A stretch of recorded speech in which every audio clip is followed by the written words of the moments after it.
अस्सलाम वालेकुम। उम्मीद है आप सब खैरियत से होगे। आज 29 मई 2024 है और उम्मीद है आपका ट्रेडिंग के हवाले से आज का दिन अच्छा गुजर रहा होगा। आज अगर हम देखें पिछले 2 दिनों से मार्केट में मंदी का रुझान नज़र आ रहा है। 1% तक जा रही है नीचे और फिर ऊपर आ रही है, फिर अप एंड डाउन है वॉल्यूम वाइज।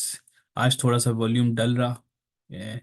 एक तो वजह ये हो सकती है कि मंथ एंड आ रहा है, तो हो सकता है आज डल और आने वाले 2 दिनों में मंथ एंड क्लोजिंग पे पोजीशंस जो अ, होंगी वो क्लोज करेंगे, तो वॉल्यूम में थोड़ा सा अप नजर आएगा। लेकिन फिलहाल मार्केट करेक्शन साइड पे मैं नहीं बोलूँगा।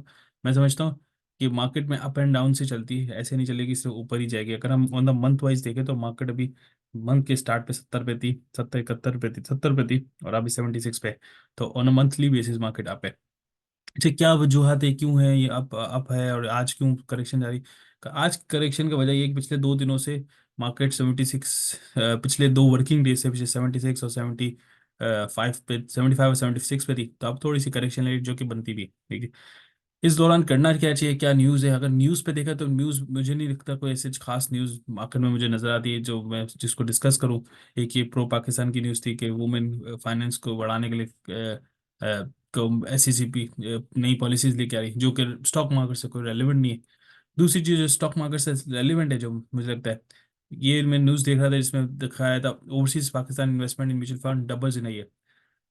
ये बेसिकली ये अब सर्वे बता रहे हैं कि पाकिस्तान कि म्यूचुअल फंड में जिन्होंने इन्वेस्ट किया हुआ था, टेक्निकली स्टॉक में किया हुआ ट्रिपल हो चुकी होगी पिछले साल अगर इन्वेस्ट किया होगा, क्योंकि स्टॉक आप देख सकते हैं 40 से 76 पे आ गई। तो इसके हवाले से बात करें, लेकिन ऐसा सच कोई एक बोलते हैं कि स्ट्रॉन्ग ऐसी न्यूज़ नहीं है जिसको जिक्र किया जाए। तीसरी जो न्यूज़ जिसका मुझे लगता है ये इसका इनडायरेक्ट इम्पैक्ट है, डायरेक्ट इम्पैक्ट नहीं है। अब ये आज मैं देख रहा था, ये इस पे आर्टिकल आया था कि चाइना चाइना पाकिस्तान चाइना 50 अरब की इन्वेस्टमेंट कर रहा है किसी तरह से। और चाइना पाकिस्तान की कोऑर्डिनेशन अच्छी है, ब्ला ब्ला ब्ला ब्ला, ये सारी बहस हुआ है सब। मेरा एक व्यू चाइनीज इन्वेस्टमेंट पे ये है कि चाइनीज इन्वेस्ट कर रहा है तो चाइनीज रिटर्न भी लेगा।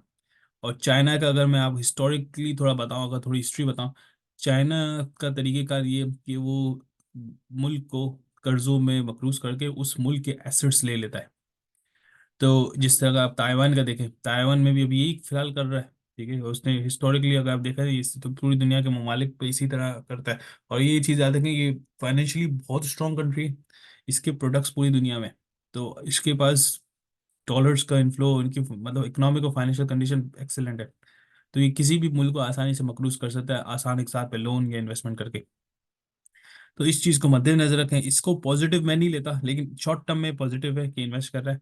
लाइक 1 ईयर टाइम टर्म मैं समझता हूँ पॉजिटिव है। अगर इन्वेस्ट कर रहा है, मुल्क में पैसा आ रहा है तो पॉजिटिव रहेगा। लेकिन जिस दिन पैसा रिटर्न करना पड़ेगा, मतलब 1 साल बाद, 12 महीने बाद, 18 महीने बाद, तब वो मुल्क के लिए मुश्किल वक्त शुरू हो जाएगा। क्योंकि हम ये इन्वेस्ट जरूर कर रहा है, लेकिन पाकिस्तान में कोई एज सच एक्टिविटी नहीं हो रही उस इन्वेस्टमेंट की बेसिस पे कि उससे इन्फ्लो जनरेट हो। तो that is the concerning point. मिसाल के तौर पर ये पोर्ट बना रहा है, ठीक है। आप मुझे बताएं उस पोर्ट से कितना रेवेन्यू पाकिस्तान गवर्नमेंट जनरेट करती। इतना नहीं करती जितना ये रिटर्न मांगेगा। ये चीज माइंड में रखे। इस दौरान तो ये बेसिकली न्यूज थी हाई लेवल पे। अगर इस दौरान अगर स्टॉक एक्सचेंज को देखा जाए, किस स्टॉक को बाय किया जाए पाकिस्तान में, अभी आप 2 3 चीजें अब होने वाली हैं पिछले आने वाले कुछ दिनों में। एक 10 दिन में, जिसमें एक तो बजट पेश होगा जून की फर्स्ट वीक में, फर्स्ट अर्ली सेकंड वीक में।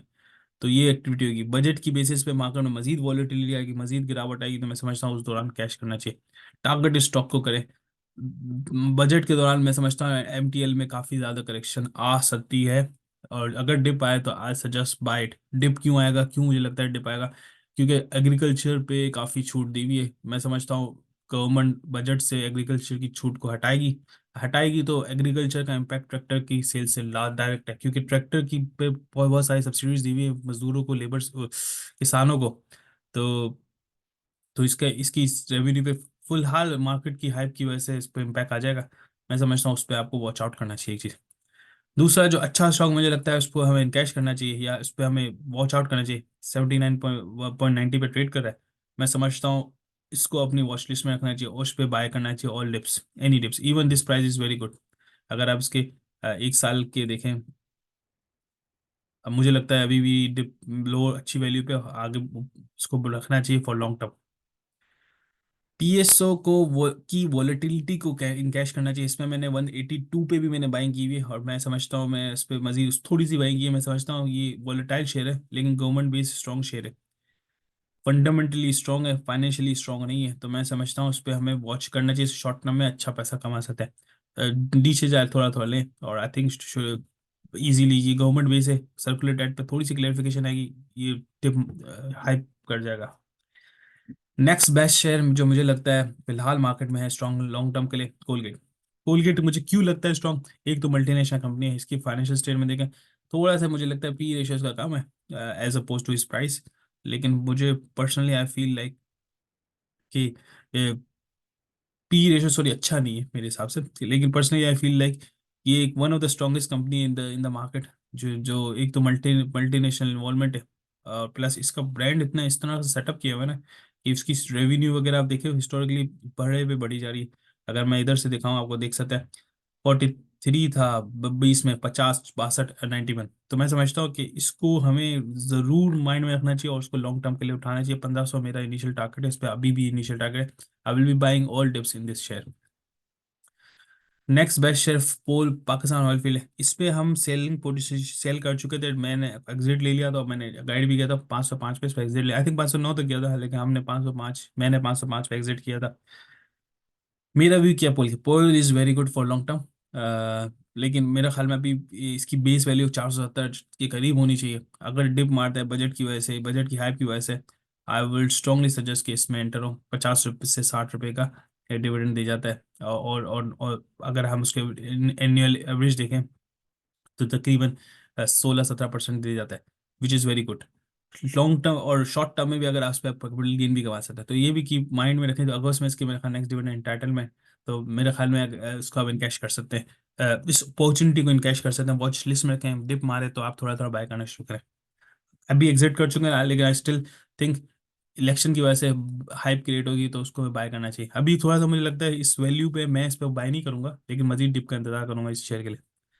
I think that is all on a high level basis. और बहुत से शेयर हैं जिसमें हम ट्रेडिंग के हवाले से देख सकते हैं, लेकिन अभी गिरती हुई मार्केट में मेरे ख्याल में थोड़ा संभल के चलना चाहिए। अभी ये पीआरएल मुझे बड़ा अच्छा लग रहा है, थोड़ा सा और 25 के करीब आए, 25.5।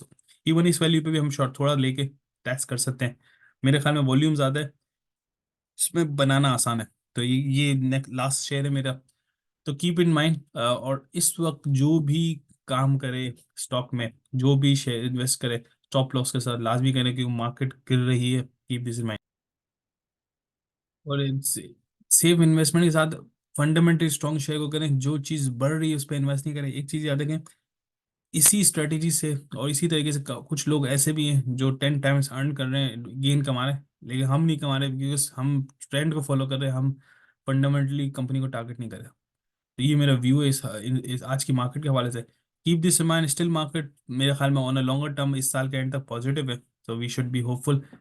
वक्ती ये जो न्यूज़ आने वाली जिसमें इलेक्शन वगैरह है, इस वजह से थोड़ा सा डाउनवर्ड ट्रेंड है, लेकिन I still think it should be on upward trend at the end of the year. I think that's it. जज़ाकल्लाह। अस्सलाम वालेकुम।